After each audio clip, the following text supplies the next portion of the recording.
Bom, eu vou fazer então uma prévia, pessoal, do que é ou como vai funcionar o nosso curso.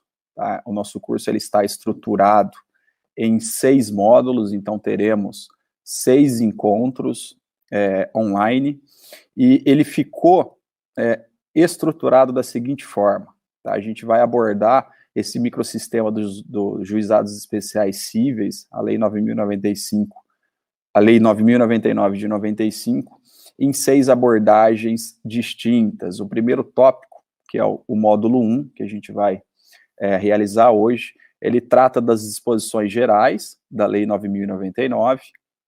Vamos avançar um pouquinho com os objetivos e princípios estruturantes desse microsistema, e também iremos realizar ou averiguar a competência do próprio juizado e todas as partes envolvidas nesse microsistema. O segundo módulo ele será composto especificamente dos atos processuais.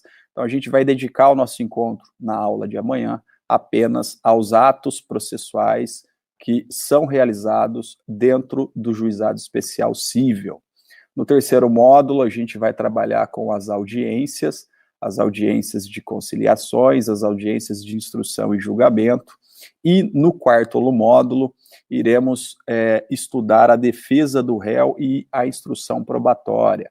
Tá? Quais são os mecanismos probatórios que podem ser utilizados no âmbito desse microsistema. Como quinto módulo, iremos realizar, fazer uma análise do julgamento, da prolação da sentença, da própria sentença no juizado, bem como dos recursos cabíveis dentro desse mecanismo procedimental. E, por fim, como sexto e último módulo, iremos estudar a execução das sentenças dentro dos juizados especiais cíveis e também as disposições finais. Antes da gente adentrar propriamente no tema, no módulo da aula de hoje, eu gostaria de passar uma informação a todos que nos assistem, lembrando que para convalidação das horas extracurriculares do curso que é ofertado pela instituição, todo mundo já foi cadastrado previamente no ambiente virtual do Google, que é o Google Sala de Aula. Tá? Então, todo mundo já está inserido lá, todos que possuem e-mail institucional da Unipar automaticamente já têm acesso a essa sala de aula virtual. Os demais alunos de outras instituições, já foi encaminhado um e-mail contendo um convite para que você possa acessar essa sala de aula virtual.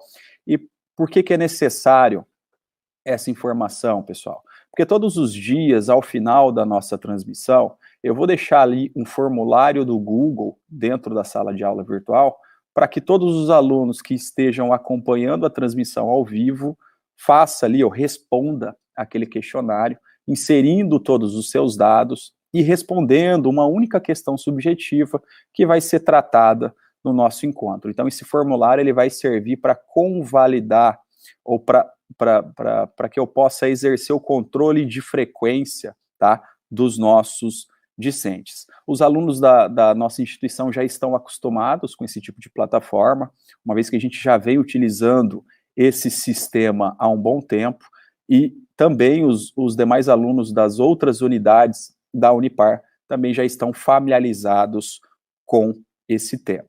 Bom, pelo protocolo aqui recebido, eu passo a palavra, então, ao diretor-geral, que irá fazer algumas explanações sobre outras informações relevantes, e logo mais, então, a gente inicia a nossa palestra de hoje.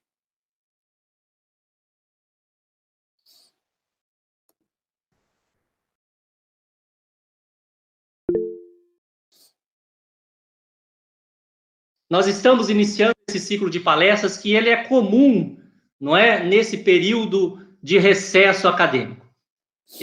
Pensamos nos nossos acadêmicos, nós estruturamos todas essas palestras, iniciando hoje, não é, com o professor Tiago, com esse curso de juizados especiais, e também teremos outras palestras, como o curso de Direito Ambiental da nossa belíssima professora Adriana Barbosa, que eu já vi, ela está nos acompanhando ao vivo nesse momento. Então, o curso da professora Adriana está, não é, já disponível no site. Vocês podem entrar lá no www.unipar.br, faça sua inscrição, é um curso gratuito. Essa inscrição vai até o dia 13/7, desculpe, a inscrição vai até o dia 12/7 e o curso se inicia no dia 13/7, ok? Nós também estamos, não é, com um novo projeto, que é o nosso 9º SIC-Guá, que é o Congresso Internacional dos Cursos de Graduação da Unidade de Guaíra. Nós estamos numa fase de captação de trabalhos, de chamamento para apresentadores de trabalho. Então, se você quiser enriquecer o seu currículo, você é professor, precisa, não é, demonstrar a sua produção científica, você é aluno de últimas séries, precisa de uma publicação para a conclusão do seu trabalho de curso, não se esqueça, até o dia 30/8 nós estamos recebendo trabalhos para esse congresso que vai se realizar no dia 7 e 8 de outubro. É só você acessar o www.sicgua.com.br e você vai ter todas as instruções para a apresentação de trabalhos nesse nosso congresso. Deixo a palavra aberta agora ao professor Tiago, que vai nos encantar com esse curso de juizados especiais. Segurem as suas canecas de chocolate quente, porque a noite promete, né, professor? 12 graus, eu já estou olhando o meu celular, já está em 11 graus. Está quentíssimo, quentíssimo. Pessoal aí em casa, pegue o seu cobertor, seu chocolate quente, a sua pipoca e vamos estudar juizados especiais com o professor Tiago Moreto. Tiago, a palavra é sua. Obrigado, diretor.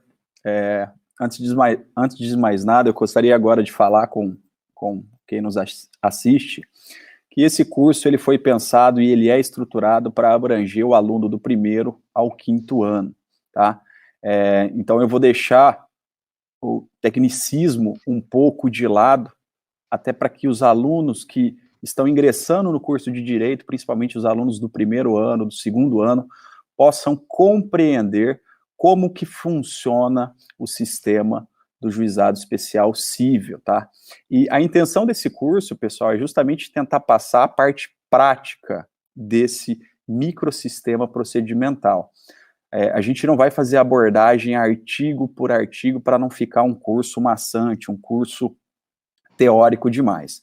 Então, desde já, eu peço vênia aos alunos do 5º ano, que muitos deles já tiveram contato ou tiveram a possibilidade de estudar a fundo o mecanismo do juizado. Então, eu vou tentar deixar de lado o tecnicismo de lado para tentar fazer uma abordagem um pouco mais informal para que, então, todos que nos assistem possam ter uma noção e sair daqui com conhecimento prático desse microsistema. O primeiro ponto que eu gostaria de abordar com vocês é a terminologia adotada.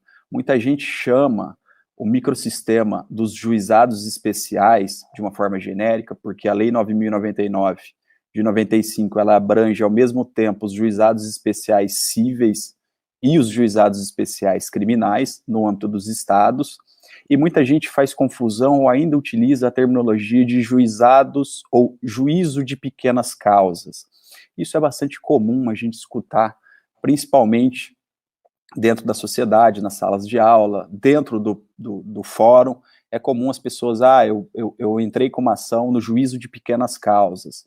E não está errado, tá? Em parte. Por quê? Porque o antigo chamado sistema de juízo de pequenas causas, ele teve a sua previsão legislativa com a Lei 7.244, de 1984, e foi uma lei que instituiu como uma possibilidade para que os estados pudessem instalar esses juízos de pequenas causas. A Constituição de 1988, ela veio, e lá na redação do artigo 98, ela criou como obrigatório a instituição por parte da União, dos juizados no âmbito do Distrito Federal, e condicionou a obrigatoriedade da sua instituição para todos os demais Estados-membros da Federação. Então, a partir da Constituição de 1988, a criação e a instalação do microsistema dos juizados especiais, cíveis e criminais, ela se tornou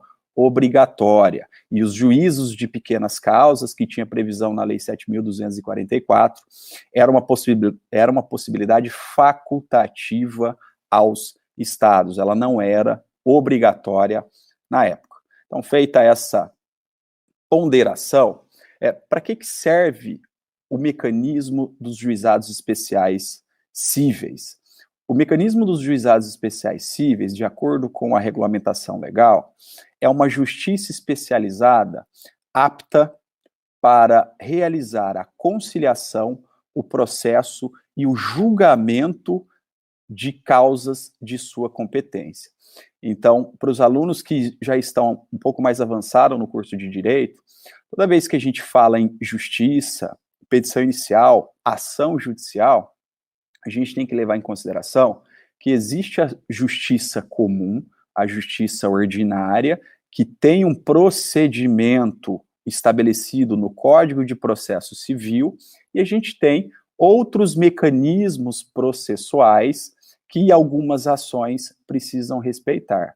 O juizado especial cível, especificamente, ele é um destes mecanismos, ele não segue a regra genérica do procedimento comum, do procedimento ordinário, estabelecido pelo Código de Processo Civil.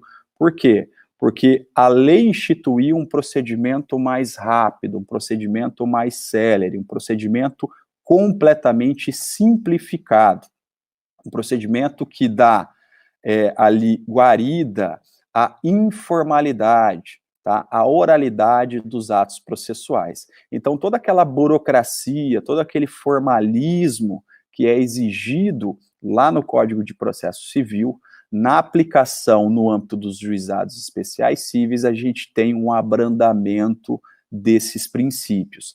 É por isso que o artigo 2º da Lei 9.099, de 95, ele estabelece como princípios estruturantes desse microsistema, entre outros, o princípio da oralidade, o princípio da simplicidade, o princípio da informalidade e, acima de tudo, o princípio da economia processual, além do princípio da celeridade.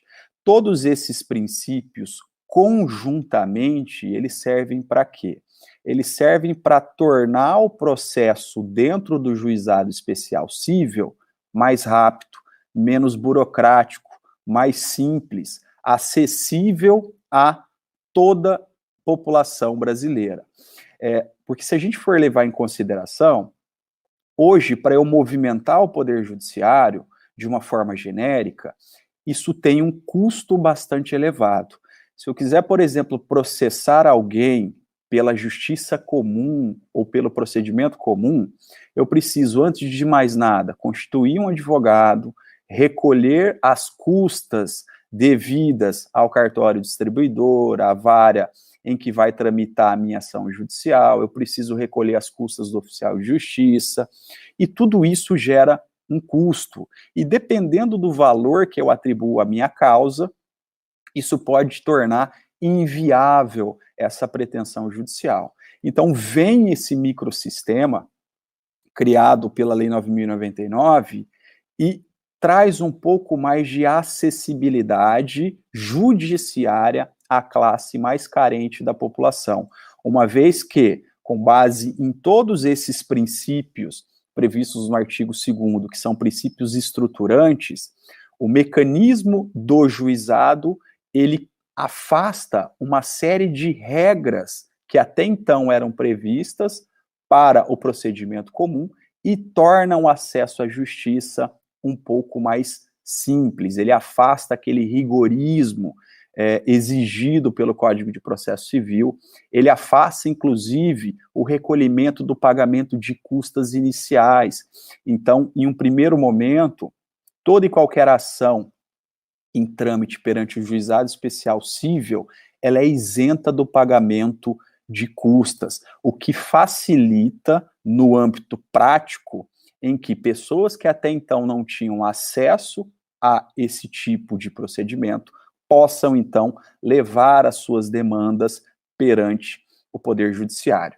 E, brevemente, só para a gente ponderar sobre cada um desses princípios, quando a gente fala que o princípio da oralidade é um princípio estruturante do sistema procedimental dos juizados, isso quer dizer que a oralidade, ela terá maior relevância do que o pedido escrito.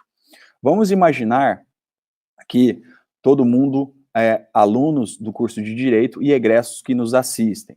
Para que eu possa movimentar o Poder Judiciário, eu preciso fazer um pedido, tá? E no processo comum, na justiça comum, no procedimento ordinário, esse pedido ele se dá, primeiro, mediante um advogado e através de uma petição inicial. Essa é a praxe da justiça comum. No âmbito dos juizados especiais cíveis, como o princípio da oralidade ele está inserido como princípio estruturante, a apresentação do pedido inicial pode se dar de forma oral. Então, por exemplo, se eu chegar na secretaria lá do juizado especial e, olha, eu tenho uma ação a ser proposta contra o fulano de tal. Basta que eu forneça esses dados, basta que eu passe lá todos os dados necessários para que seja feito ali o protocolo desse pedido e a minha ação, então, será recebida por essa justiça especializada, coisa que no procedimento comum não acontece, ou é impossível de acontecer. Da mesma forma que o pedido inicial pode se dar de forma oral, a contestação, que é o meio de defesa que você realiza dentro de um processo judicial, ele também pode ser feito de forma oral. Tá? A colheita de provas, pessoal, e esse é um ponto basicamente estruturante, um ponto importante dentro desse microsistema, que a colheita de provas no juizado especial cível, ele se dá exclusivamente de forma oral. O juiz, ele está constantemente em contato com as testemunhas, com as provas produzidas, tá?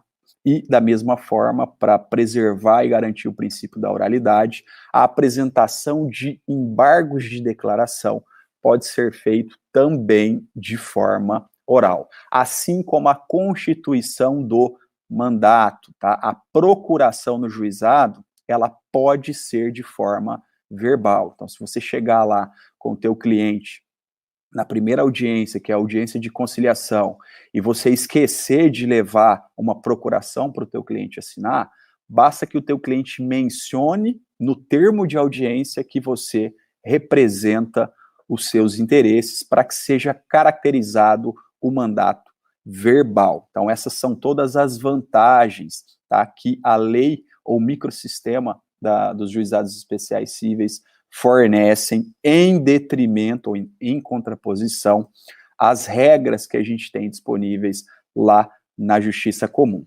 E para encerrar o princípio da oralidade, a própria legislação estabelece que somente os atos essenciais serão registrados por escrito. Tá? A gente não consegue imaginar um processo comum, um processo lá na justiça comum, em que os atos não são registrados, em que os atos não são escritos. No juizado é diferente, prevalece a oralidade. Apenas os atos essenciais é que, então, serão registrados, terão ali a menção por escrito dentro do processo. Dentro agora do cumprimento, ou para preservar o princípio da informalidade e da simplicidade, quando a gente fala em formalidade e simplicidade, é justamente abandonar o formalismo exigido pelo Código de Processo Civil para abrandar algumas regras, uma vez que a forma para o sistema dos juizados, ela não é tão importante. O que prevalece é a busca do bem da vida. Então, o juiz ele leva mais em consideração o próprio direito de fundo do que a forma dos atos procedimentais. Todos os atos, de acordo com a legislação, eles são considerados válidos sempre que eles atingirem a sua finalidade. Pouco importa a forma como esses atos foram praticados. Percebam que no processo comum, lá no procedimento da justiça comum, do procedimento previsto no Código de Processo Civil, a gente tem um rito procedimental especificado. Ou seja, a gente tem um formalismo já definido. Eu não consigo pular uma fase, eu não consigo fazer um ato processual de outra maneira. Eu preciso seguir à risca aquele procedimento para que eu chegue lá ao final a um resultado útil do processo, que é a sentença. No sistema do juizado, existe sim um esquema procedimental, mas o formalismo, tal qual é exigido lá no Código de Processo Civil, ele é afastado aqui. Por isso que vigora o princípio da informalidade. Basta que um ato alcance a sua finalidade para que ele seja considerado válido. Para ilustrar tudo isso, para não ficar uma coisa muito teórica, vamos imaginar na situação de uma intimação. Se a gente estivesse lá no procedimento comum, no processo comum, tá, observando o CPC, o Código de Processo Civil ele estabelece quais as formas de se realizar uma intimação. Então, eu não posso pedir ou o juiz determinar uma intimação fora das regras previstas no Código de Processo Civil. No juizado, como vigora o princípio da informalidade, a intimação, de acordo com a legislação, ela pode ser considerada válida toda vez que atingir a sua finalidade. Então, por exemplo, a secretaria precisa intimar uma pessoa para uma audiência de conciliação ou de instrução e julgamento. E ela faz isso por telefone. Ela tem o número das partes e ela entra em contato com as partes. Percebam que lá no Código de Processo Civil, essa modalidade ela seria considerada inválida, tá? Porque a gente não tem previsão nesse sentido do CPC. Agora, perante os juizados, se essa intimação ela atingiu a sua finalidade, a pessoa compareceu ao ato processual, pouco importa a forma como ela foi praticada. Então, por exemplo, se o servidor encaminha um e-mail, manda mensagem por um aplicativo de mensagem, WhatsApp, Instagram, qualquer coisa do gênero, ou entra em contato mediante ligação telefônica, e este ato alcança sua finalidade, entende-se que não houve qualquer prejuízo para se afastar ali a forma utilizada para se buscar ali a finalidade desse ato. Por fim, dentro da informalidade e da simplicidade, é regra no sistema dos juizados que nenhuma nulidade será reconhecida sem a demonstração de que houve prejuízo para as partes.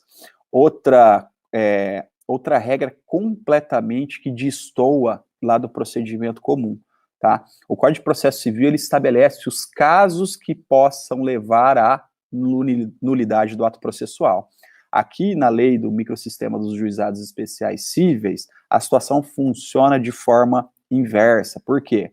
Porque um ato ele só será reconhecido nulo quando houver o reconhecimento, a demonstração de que houve prejuízo a uma das partes. Se isso não for comprovado no processo, nenhuma nulidade poderá ser reconhecida.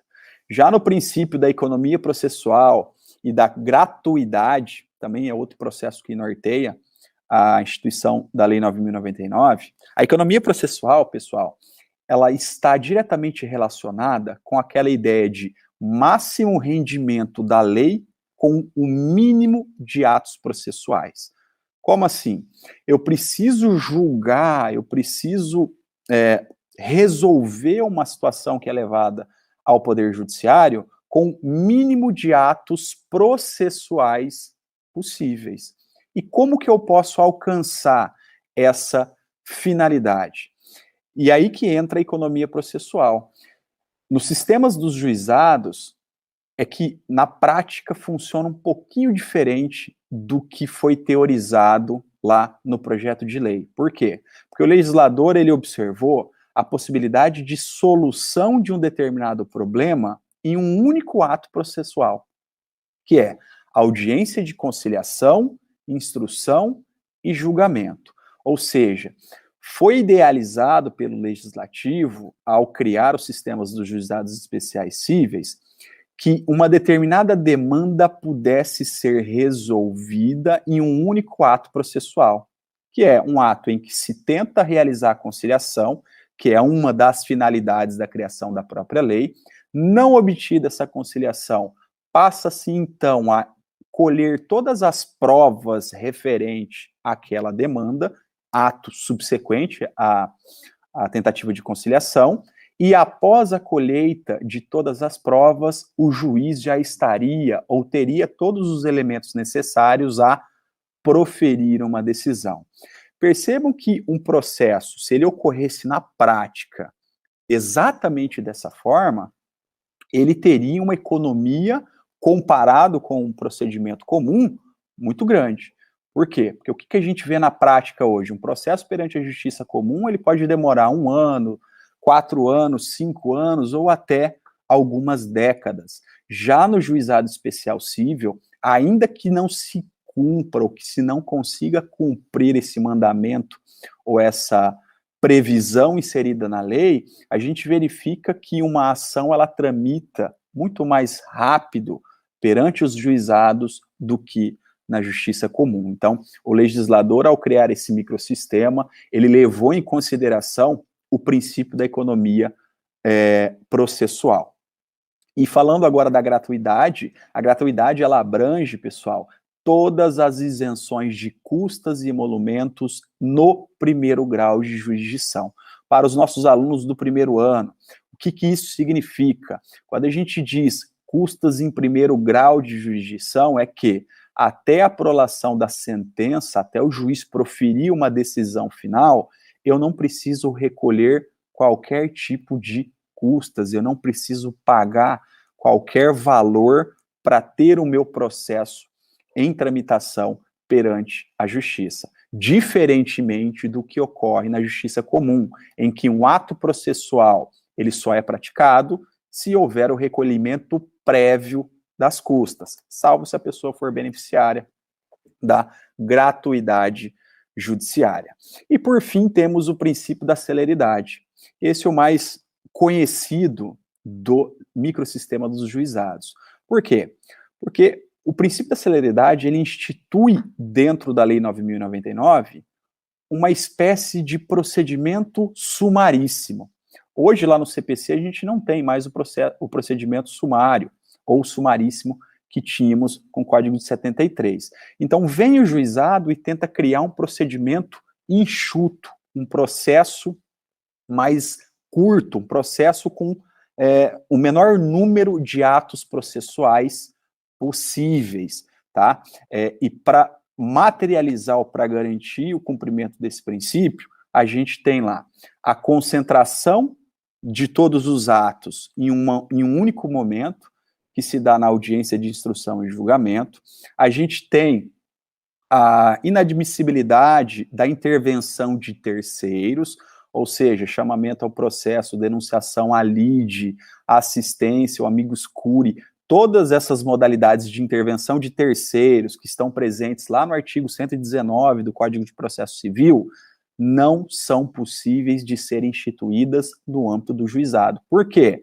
Porque se a legislação admitisse intervenção de terceiros, o procedimento que era para ser simples, o procedimento que era para ser informal, e principalmente o procedimento que era para ser célere, ele vai se transformar em um processo complexo e que não vai alcançar as finalidades propostas pela própria legislação.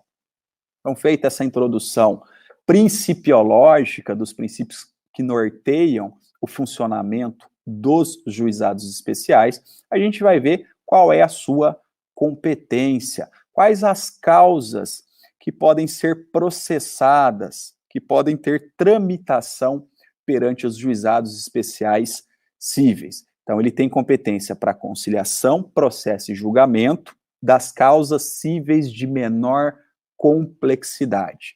No âmbito da esfera criminal, eles têm competência para julgamento dos crimes de menor potencial ofensivo.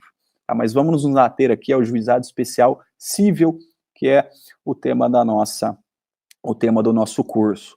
O que seriam ações ou causas cíveis de menor complexidade? Quando o legislador ele pensou na instituição desse procedimento sumaríssimo, esse procedimento célere, ele retirou uma série de possibilidades ou atos processuais que poderiam tornar o processo dentro do juizado um processo complexo. Então, como que eu posso ter um processo complexo? Um processo que demanda uma instrução probatória avançada. Por exemplo, para comprovação do meu direito, eu preciso realizar uma perícia técnica, tá? Esse tipo de prova eu não posso realizar dentro do juizado especial cível. Por quê? Porque ele foi criado para ser um processo informal, um processo simplificado. Se eu peço a produção de uma perícia técnica, que é considerada uma prova complexa, eu começo a desvirtuar o próprio sistema, tá? Então é por isso que alguns atos ou algumas causas não podem tramitar dentro desse microsistema. E a própria lei que estabelece limites. E quais são eles? A primeira limitação, todas as causas cujo valor não exceder a 40 salários mínimos. O que isso significa? Hoje o salário mínimo na faixa de 1.000 e pouquinho, vamos considerar lá que o valor de causa do seu pedido, ele não pode ultrapassar 40 mil reais, tá? Que é 40 vezes o salário mínimo vigente. Então, essa limitação, ela serve justamente para filtrar quais as ações que podem tramitar perante o juizado e quais eu preciso obrigatoriamente levar perante a justiça comum, tá? Perante a justiça ordinária, que vai ter o seu rito previsto lá no Código de Processo Civil. Então, essa foi a primeira limitação imposta pelo legislador. Também é de competência do Código de tramitação perante os juizados especiais cíveis todas aquelas causas enumeradas no antigo artigo 275, inciso 2º do Código de Processo Civil de 1973. Professor, mas o Código de Processo Civil de 1973, ele foi revogado pelo Código de Processo Civil, que entrou em vigência em 2015.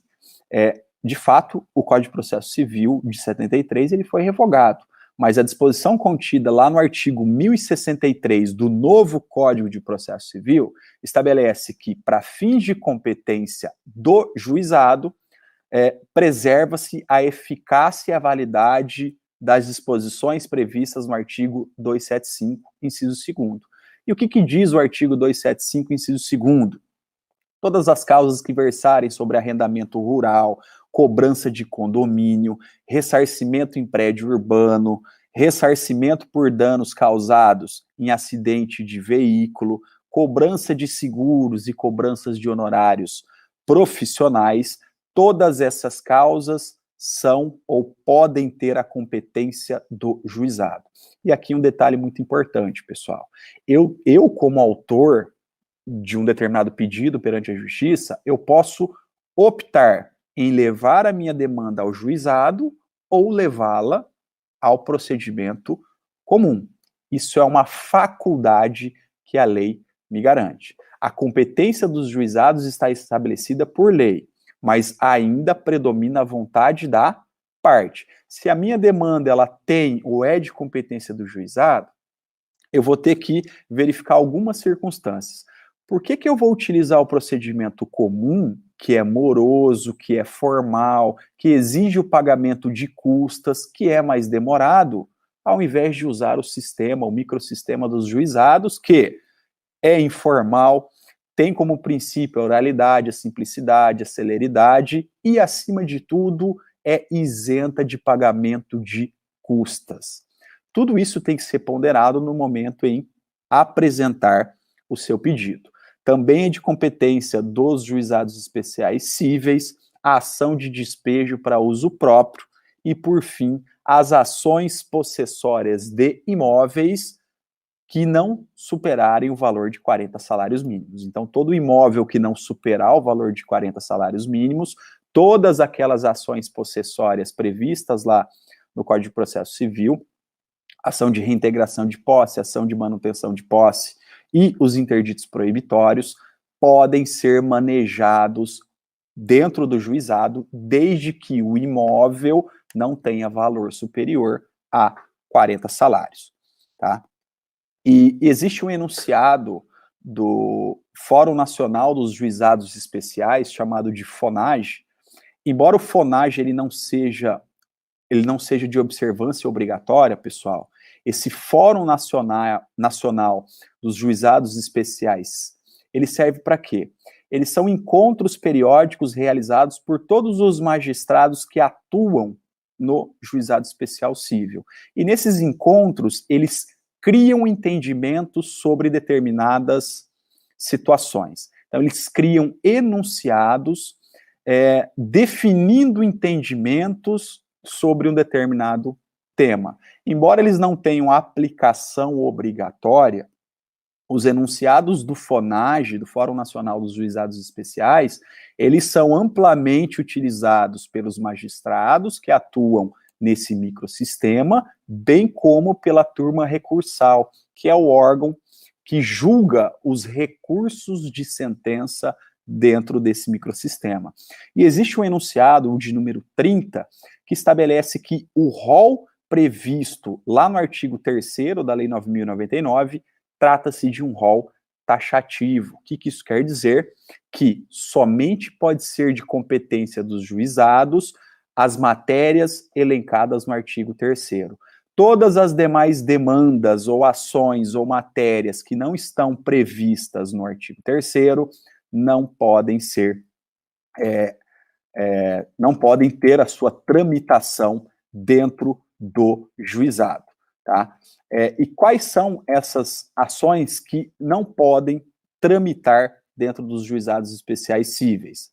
A própria legislação, ela estabelece todas as causas de natureza falimentar, alimentar, natureza fiscal, que for de interesse da fazenda pública, que for referente a acidente de trabalho e, por fim, que versar sobre a capacidade das pessoas, não podem tramitar perante os juizados especiais cíveis, por serem consideradas causas complexas ou que fogem da orientação daqueles princípios que a gente viu que estruturam toda a ordem procedimental dos juizados. E, por fim, temos também a competência territorial.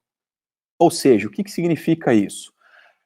Eu tenho uma determinada demanda para levar para o Poder Judiciário, tá? Vamos imaginar que eu preciso fazer uma cobrança de um título de crédito, ou eu preciso fazer uma cobrança de qualquer outra natureza contra um terceiro. E aí vem aquele questionamento. Aonde eu tenho que propor a ação? Qual é o foro competente? Qual é a comarca em que eu deva protocolar a minha ação? O artigo 4º da Lei 9.099, ela estabelece essa competência territorial.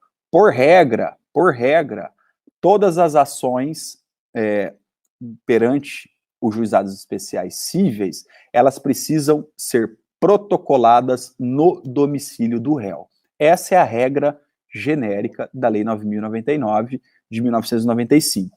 Porém, a lei abre opções para a parte autora, tá? E ela cria duas opções além do lugar, do domicílio do réu ou do local onde ele exerce a sua atividade. A primeira opção, lugar onde a obrigação deva ser satisfeita, deva ser cumprida, e uma situação específica em se tratando de reparação de dano, domicílio do autor ou local do fato ou do ato, tá? Toda vez que for reparação de dano, pode ser intentada ação no domicílio do autor ou local do fato ou do ato. Lembrando ainda que você pode propor essa ação pela regra genérica, que é a do domicílio do réu. Porém, a lei coloca à sua disposição essa prerrogativa.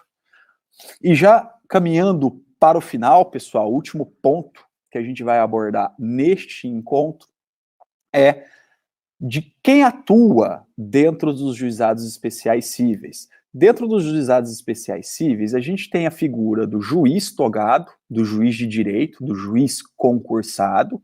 A gente tem a figura do juiz leigo, que a gente vai ver logo mais quem é ou quem exerce essa função. E a gente tem ali a presença dos conciliadores e das partes.